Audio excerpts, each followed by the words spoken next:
Hey, everybody, welcome back to another edition of Big Guy Fantasy Sports Fantasy Football Consistency Show. We are heading into week 13. It is near the end of November. This is the latest that Thanksgiving can happen, November 28th. As always, I'm Bob Lung, Big Guy Fantasy Sports. And as always, that guy, you can see my finger there. There he is of course Ron Rigney from Big Guy Fantasy Sports, sporting his Colts hat. And what's the shirt? This would be Deadpool. Ah, yes, very nice. What's it say? I'm kind of a big deal. Kind of a big deal, you know. Kind of a big deal, and he is. Yeah, yes, I did watch the movie, as you told me. Fantastic. Yes, sir. Yes, sir. Even my wife laughed. She's like, "Is he picking on Disney?" I go, "Yes, he is." He's picking on everybody. I go, yeah, I know. He'll pick on everybody before it's done. Yeah.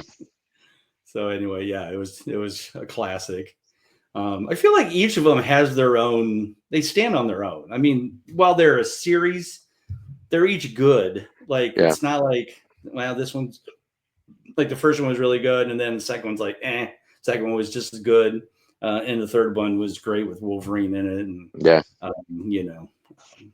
and knowing the fact that those guys are like buddies in real life and pick on each other in real life, it's just kind of funny to watch. But anyway, we're here, of course, to talk about fantasy football as we head into Thanksgiving weekend. So 3 games tomorrow. We will get this out tonight here on Wednesday night. If you see it, you may not see it till tomorrow morning, and that's fine as well. But get up in the morning.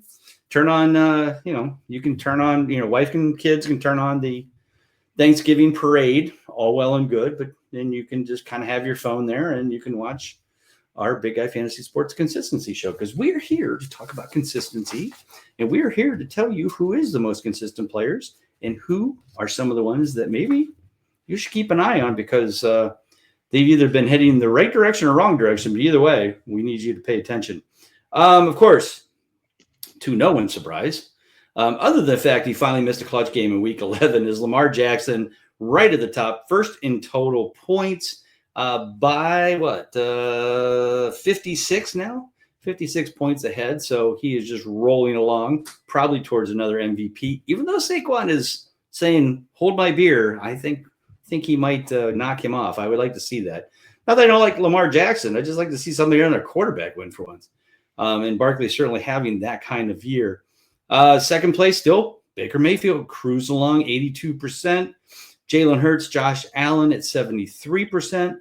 Sam Darnold at 73% as well. Sorry about that. Missed him. Jaden Daniels at 67%. 64% is Joe Burrow, 60%. Brock Purdy. And then Bo Nix and some folks down in the 50s, and then we drop off drastically after that. We still have lots of quarterbacks, folks, this year just not pulling their consistency weight. CJ Stroud, Patrick Mahomes is still at 36% or 38%. Jared Goff, Kirk Cousins, Matthew Stafford, Aaron Rodgers, Anthony Richardson, all of these guys are all ridiculously at or under around 40%. We've had some down years at quarterbacks. And the interesting thing is that the clutch factor, which started off really low at the beginning of the year, and like I said, last year was just short of 19. I think it was about 18.5, 18.6. And that was the lowest we'd ever had it. Interestingly enough, even with the bad consistency of quarterbacks, the clutch factor is like 19.6. It's in a normal range.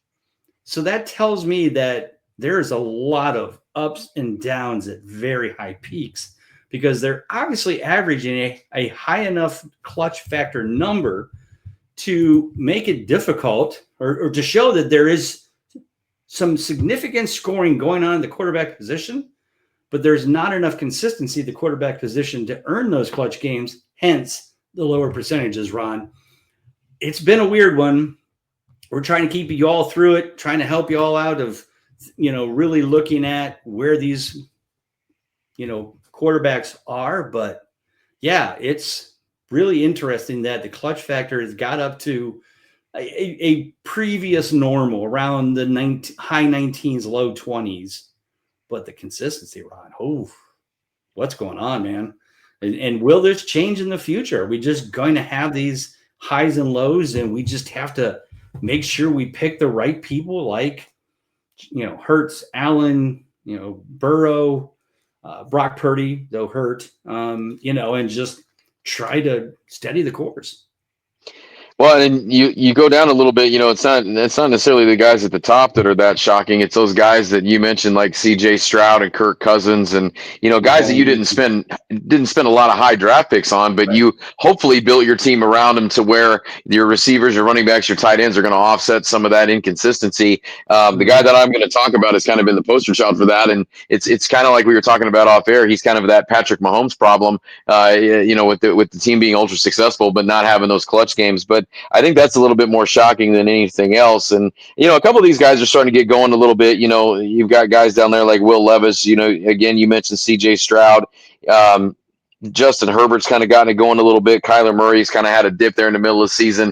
He's kind of gotten it going a little bit. But the guy that I'm going to highlight is Jared Goff. And Jared Goff is my quarterback that I've started just about every week on my 9-3 Kings Classic team. But the problem with Jared Goff is, yes, he plays for a 10-1 team. But when you look at some of those stat lines he's put up, we were talking about it off air a few weeks ago against Tennessee. They put up 52 points, which is great. He had 3 touchdowns, which is awesome. But he had 85 yards.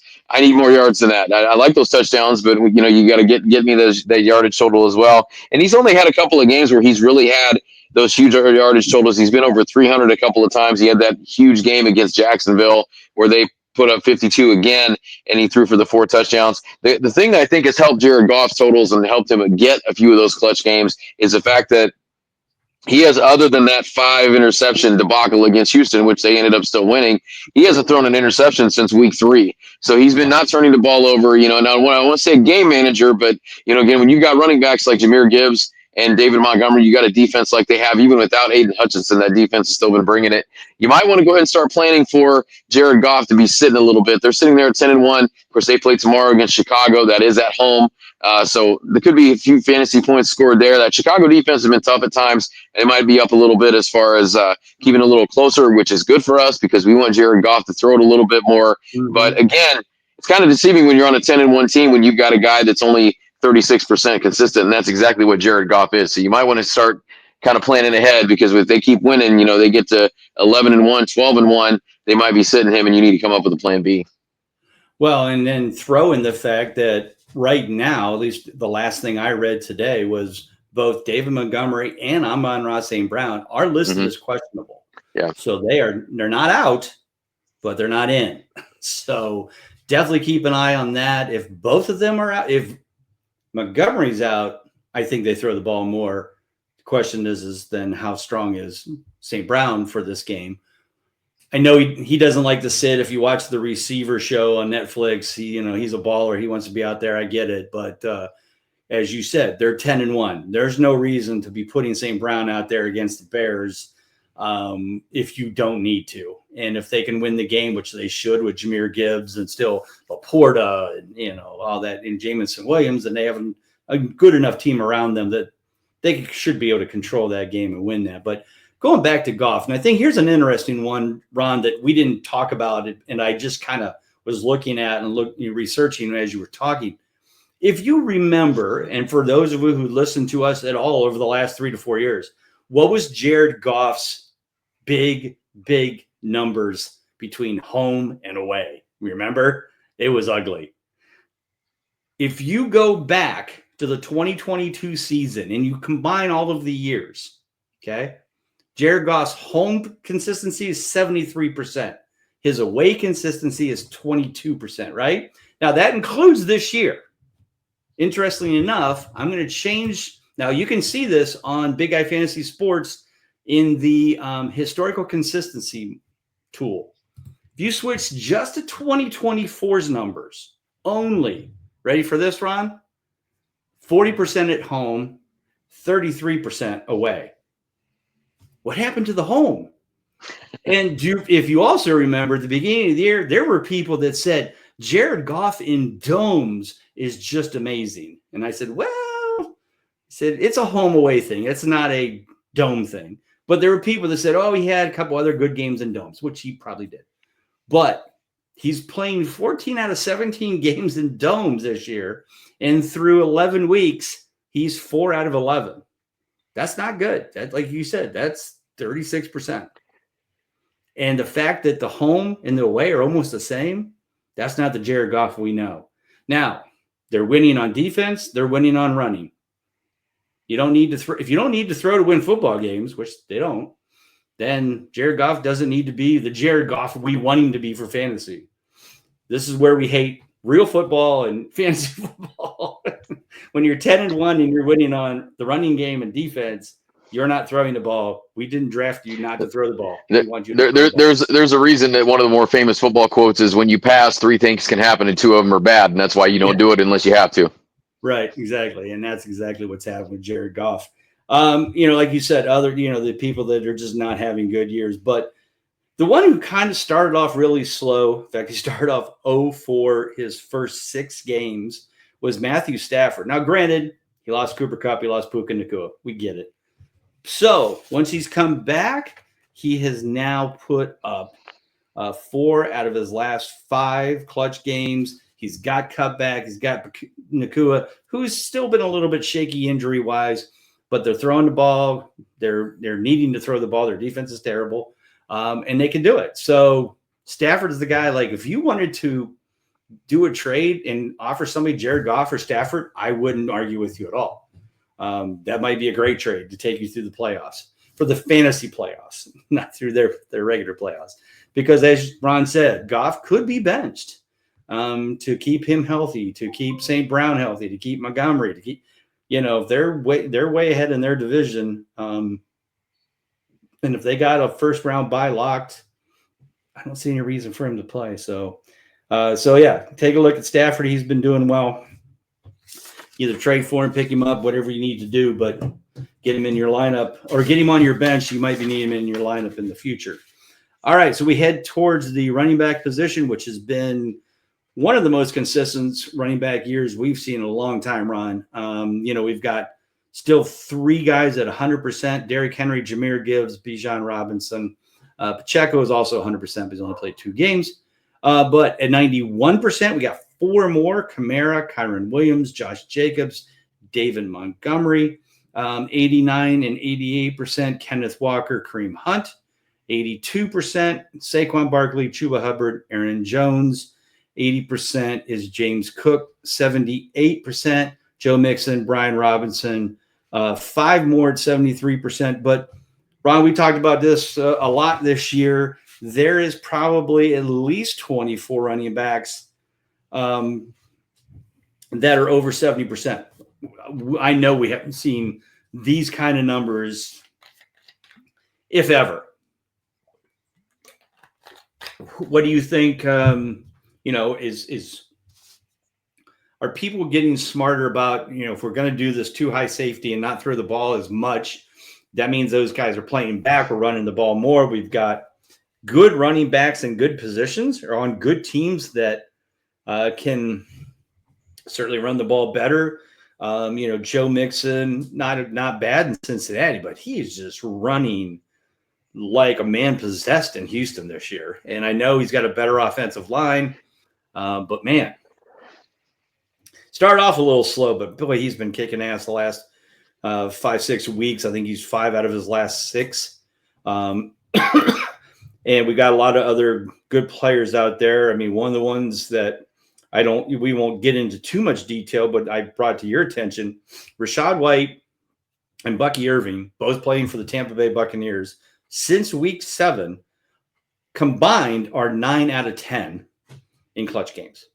That's impressive. We haven't seen a 1-2 punch since, I think, the Alvin Kamara and who was the other guy? Jamal Williams. Jamal Williams were super 1-2 punches for fantasy that year. Rachaad White and Bucky Irving are definitely doing that since middle of the season here, since week 7. But Ron, who'd you like to talk about? In regards to somebody that might be moving in the right direction, might be worth getting for the playoff run as we head towards weeks 15 and 16 and 17. And I think one of the things too, as I'm looking down this list as well, is there. You mentioned the 1-2 punch. There's not a lot of the 1-2 punches in the league where you've got two guys that are getting a lot of carries. It's Joe Mixon, it's Derrick Henry, it's Kyron Williams. You've got. I don't want to say they're. I don't like to use that term that gets thrown around, the bell cow back. And there's not. I don't know if there's a lot of true ones of those, but there's a lot of guys that really have the commanding numbers in that snap share when you go down that list. Again, you mentioned the two for Tampa. You've got the two in Detroit. Those are Two in probably the leading Washington. two. Yeah, two in Washington, and that's probably about. There's not a lot more Yeah. outside of that. So the guy I'm going to touch on is somebody that's going to be available in your league, I'm sure, unless you play in one of these deeper leagues like we have with the flexes and the 14 teams, and that's Amir Abdullah. Not putting up huge numbers, but again, doing just enough to get that clutch game. But he's making an impact in the passing game more than anything else. He saw 8 carries last week. He saw 6 targets last week, hauled in 5 of those 37 yards. Second straight week with a touchdown. It's kind of all hands on deck for the Raiders. I mean, they don't really have much at the receiver spot. They've got Brock Bowers, which is a great piece to build around. They've got some injuries in the backfield. I believe Aiden O'Connell's back at quarterback, as Uncle Rico, I believe, broke his clavicle last week, and he's out for the season. So, again, there could be a lot of check down type stuff. Could be a lot of stuff to Bowers. If you have him, that's a good thing for you. But also, Amir Abdullah, if he's going to continue to do good things with the football, they're going to find ways to get it to him. Again, saw 13 touches last week. I see no reason until they get some of that health back in the backfield that isn't a trend. But I still think he's going to be targeted in the passing game, and of course they're going to have to throw quite a bit, which shakes out pretty good for Mr. Amir Abdullah. Yeah, no, like you said, the Raiders right now. I mean, yeah, the Raiders are the Raiders. Now like you said, Gardner Minshew's gone down. I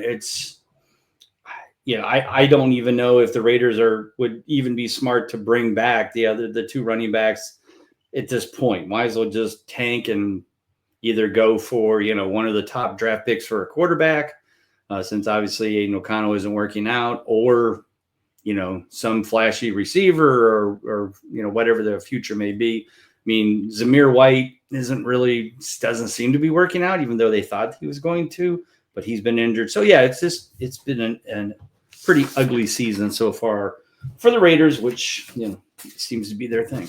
All right, let's move on to the wide receiver position. As we've mentioned multiple times this year, there are probably twice as many running backs than there are wide receivers over 70% consistent. In fact, a lot of these wide receivers that are on this list over 70% either haven't played a full complement of games or they're already going to miss the rest of the season, like Chris Godwin, like Stephon Diggs, like Rashid Rice, Alan Lazard is another one that are above 70% that are probably done for the year or at least be playing in a limited fashion.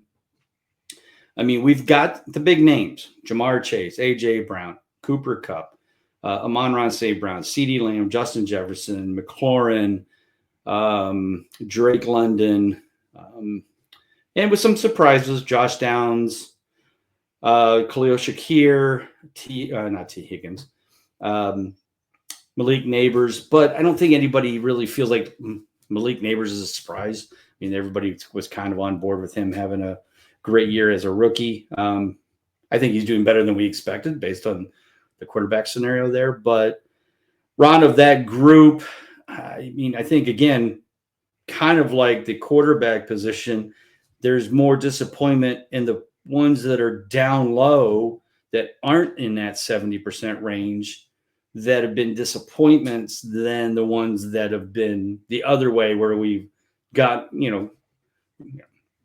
grabbed a Khalil Shakir or, one of those kind of players that, have filled in. Lazard was nice for a while, but he kind of died off. But, below that 70% range, Devonta Smith, Puka Nacua, injuries, Garrett Wilson, DK Metcalf, DJ Moore, Tyreek Hill, Deebo Samuel, Devontae Adams, Olave. I mean, Marvin Harrison. There was all kinds of hype about him. Some people taking him in the first round, if not early second.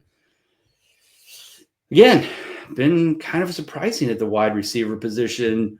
not the consistency we've seen in the past. And a lot of the poor consistency has been with some of the better players. What are your thoughts? I mean, it's kind of depressing the further down you go. You didn't mention Tyreek Hill, who's usually a first rounder as well. He's sitting down there in the 60s.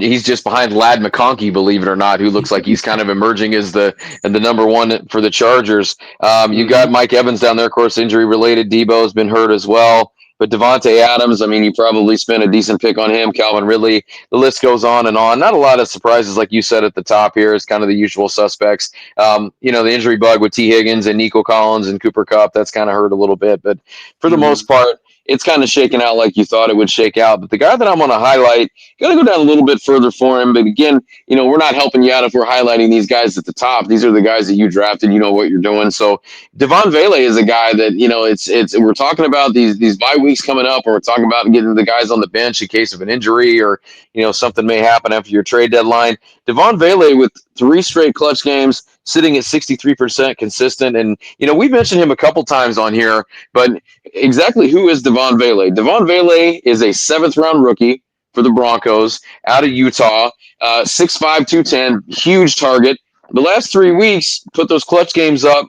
He's gone 4 for 39 in a score, 4 for 66, and then last week went 6 for 80 on 9 targets. So he's trending in the right direction, getting a lot of targets, getting involved in the offense. Again, he's a big target. Bo Nix likes to look for him, and it seems like that relationship is building. The rest of that Denver Bronco receiver room, other than Cortland Sutton, is kind of inconsistent. But Devon Vele has kind of shown he's that number 2 over the last few weeks. So again, if he's a guy sitting out there, on waivers that you can scoop up, might not be a bad little addition. Another guy that I want to add real quick too, in kind of that same vein, is Noah Brown for the Commanders. Noah Brown has started to see an uptick in targets, and I don't have his clutch numbers in front of me, but I know he got one last week. I think he got one a week before. But he's a guy that I have on my bench in Kings Classic that consistently 8 points, 9 points, 11 points. Of course, he caught the big Hail Mary against Chicago. That's kind of where he was on the map. He kind of came in clutch for us last year in Houston as well. But a couple of guys out there that are probably available in most leagues that you can go scoop up.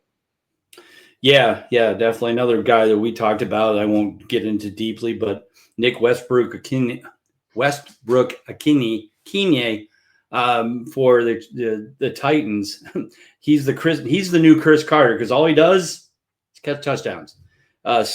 He's got 3 out, or what was it? Lost his numbers. So 4 out of his last 5. Touchdown dependent, sure, but hey, if you're catching a touchdown in 6 out of your last 7 games, you're going to be earning some clutch games. So definitely keep an eye. I picked him up in a couple of leagues just as a stash, because right now Will Levis seems to like him near the end zone. Last week's touchdown was just a completely botched coverage. I mean, he was as open as Denny's. I mean, it was, I don't know who was supposed to guard him, and nobody did. And he was wide open for about a 25-yard touchdown. But yeah, he's looked pretty good. And like you said, he's kind of like the Devon Vele, kind of the new number 2 now, with Calvin Ridley as number 1. Obviously, D-Hop is taken off. Guy I want to just mention is Jordan Addison. He was drafted probably higher than most people. I mean, I didn't draft him, but there was a lot of hype for him being on the other side. He was really good as a youngster, and I didn't get any shares of him. He only had 1 clutch game until week 9. But he's 3 out of his last 4. Last week, 8 catches, 162 yards, and a touchdown. And on the other side of that, Justin Jefferson had 2 catches for 27 yards. If you were a JJ owner last week, you were not happy, especially as you're getting closer to the playoffs. Do you want him? But as I mentioned, on the other side of Jordan Addison, Justin Jefferson is 1 out of his last 3. So definitely keep an eye on that. I know Chicago's got a really good cornerback, and I'm sure Colby knows who it is that covers him. That's been shutting down quite a few players, quite a few receivers at that spot. His other bad game was that Jacksonville game where it was 12-7, where everybody thought they was going to go off, and it didn't happen. So it is what it is. But keep an eye on those. Let's hope that Jefferson returns to form. Addison might come down a little bit. Still in a clutch game, but he certainly has a capability of having some big games, which he has been lately. if teams keep, focusing on Jefferson, that's going to continue to happen. So let's move into the tight end position. We are now down to Ron, literally 3 tight ends over 60%. George Kittle, 89%. Trey McBride, 80%.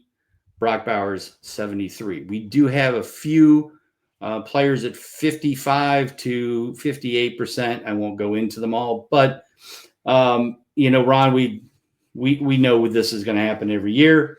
Whether you're streaming tight ends or you're just flipping a coin, it's probably just as there's certainly been a few that have been going off lately. One of them is Jonnu Smith, who is 3 out of his last 4. Everybody knows it because he's been putting up big numbers with his 3 out of 4. Not like he's getting like 10 points a game. He's getting like 28, 23.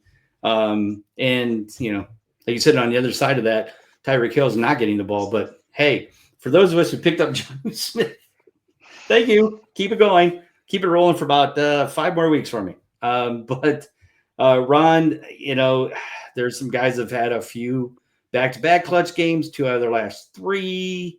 Out there, we talked about Schoonmaker last week, filling in for Jake Ferguson, which it looks like he's out again tomorrow. So if you still have Schoonmaker, whatever his name is, make sure that you get him in again because Ferguson is out. But Ron, talk about another guy that's kind of been quietly, a lot more quiet than Jonnu Smith, earning some clutch games that may still be sitting out there on the waiver wire if people forgot where he is.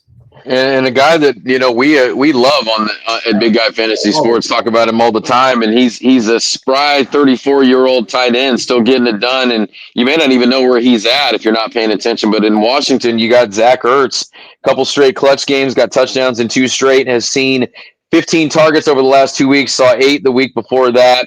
Again, he's been getting targeted early and often since about week 6. He's seen at least 5 targets in every game but 1. He's got a couple of games there where he's seen 8 targets, 7 targets. Jaden Daniels is looking for him. Made a nice touchdown grab. I think it was 2 weeks ago where he was in the back of the end zone, tapped the toes, looking like a rookie again. So again, a guy that I know you and myself, we have a lot of David Njoku shares, and I don't even want to look at his consistency because I have to scroll. If I have to scroll a little bit, I'm not going to like what I find out, and I finally found him, and I don't like it. But as we play in Kings Classic, there's not a lot there. But if Zach Ertz is out there, again, you got a bench spot for him, and put him out there. I mean, again, if your guy's getting 8 or 9 targets a game, 7 targets a game at tight end, that's kind of unheard of this season, as we know that the clutch games, it doesn't take you much to get one. But Mr. Zach Ertz, touchdowns in 2 straight, and a guy that has gotten it done for a very long time. Started off kind of slow, but always cool to see Zach Ertz getting it done, especially there in Washington with the rookie quarterback. Yeah, no, and the thing that surprised me wasn't that I knew he'd had a couple good games, so I saw the 2 clutch games. But what surprised me more was when I looked over and saw that he's 8th in total points for the year. Talk about quietly being productive. I don't think anybody would. If you asked any fantasy person, where do you think in total points Zach Ertz ranks at tight ends, I don't think anybody would have said top 10. If they did, they were guessing because I wouldn't have said it. And we watch this stuff religiously. But yeah, it's surprising that, in fact, he's only 2 points behind Mark Andrews, if that tells you anything. He is real quick. He is a little more rostered than I thought. He is 67% rostered, but still, I mean, he's still available in over a third of ESPN leagues. So to me, that's for a guy that's top 10 at tight end. So pretty good. He may have been rostered because of the fact that last week was one of the Mageddon. That's true. I wonder what his roster percentage was 2 weeks ago, like week 11. I bet it was a hell of a lot lower than 67%. Because I'm sure a lot of people snatched him up to, for that bye week. I'm going to talk about Noah Gray. Again, one of these guys that nobody talks about a lot. He's earned 2 straight clutch games. Last week was a little bit bigger, 4 catches, 66 yards, and 2 touchdowns. The week before, he was only 4 catches for 23 yards, but also 2 touchdowns. So if he would have just had 1 touchdown in each, he still would have earned 2 clutch games. So the double catch or the double touchdown certainly put him in the limelight. I'm sure he was picked up by a lot of teams this week that might have been looking for somebody to replace their tight end or just stashing him because they know week 14. And also, folks, that just reminds me, and I want to remind all of you, look for people, look at your needs for next week now before these games start. Because if you need a tight end next week, it might be good to grab that one now before you have to fight, 11 other guys for tight ends next week or wide receivers or whatever in week 14. It's another 6-team buys, and I think there's some pretty decent offenses. We've got Baltimore, we've got Denver, we've got Houston, Indy, New England, and Washington. So Zach Ertz will actually be off in week 14. So, folks, pay attention to that. If you need to get anybody, get them now. Don't wait till week 14 comes because either they'll be gone or you'll be fighting and you'll have to spend more fab money than you may have available. I know I'm down to like single digits. So I'm really trying to be frugal with my money, but I also want to be sure that I keep my bench depth pretty strong. But if no Gray's out there, pick him up because you can use him in next week. So, Ron, as we head into Thanksgiving, what player are you thankful for that you might have a card for us this week? I was thinking about, the teams that normally play on Thanksgiving, thinking about Detroit and of course those Dallas Cowboys. And I was thinking about, when I was a little bit younger and you had John Madden around and those Cowboys teams that would play on, they would just blow everybody's doors off on Thanksgiving every single year. And I can't remember what he called the team, but he had the 6 guys that would come over and everybody would get the turducken leg. This guy was always getting himself a turducken leg, Mr. Emmitt Smith. Nice little, I don't know if you can see it. The glare is kind of crazy there, but little 92 Skybox football card there. So I don't know if you remember those posters too that everybody had with the different sayings on them or not. Yeah. So they made a card of that. I thought that was kind of cool. But again, as a fan of any other team, you hated those Cowboys teams, but man, they had some Hall of Famers on there for sure. So went with little Emmitt Smith today because we got Turkey Day coming up tomorrow. So enjoy the football, enjoy the food, enjoy the family. Go check out BigGuyFantasySports.com. We'll have the prop bets this week for you. We're not taking the week off for the holiday. We'll have the consistently cashing. So hopefully we can win you a little bit of holiday cash after you go out and you spend all that money on the Black Friday. We can get you a little bit more of it back on Saturday. So go check all that out, plus all the great articles over at BigGuyFantasySports.com. Absolutely. As Ron said, check everything out. James Knight will be putting up his under the radar waiver wire. We've already got Kobe's who's hot, who's not in for the week. And as Ron said, we'll have the prop bets, we'll have the consistently cashing, all the great stuff as we always do. So everybody have a great Thanksgiving. Eat well, drink responsibly, eat responsibly. Nah, do what you want. I'm going to. It's more fun that way. Yeah, it's painful and you'll pay for it like on Saturday and Sunday, but who cares? Watch more football. You just lay around. But yeah, it's great to have the family together. I'm looking forward to all the kids coming in town, hanging out with us. Always love that. And so everybody have a great weekend. Enjoy your holiday. So for Ron Rigney and Bob Lung, take care. God bless. We'll see you soon.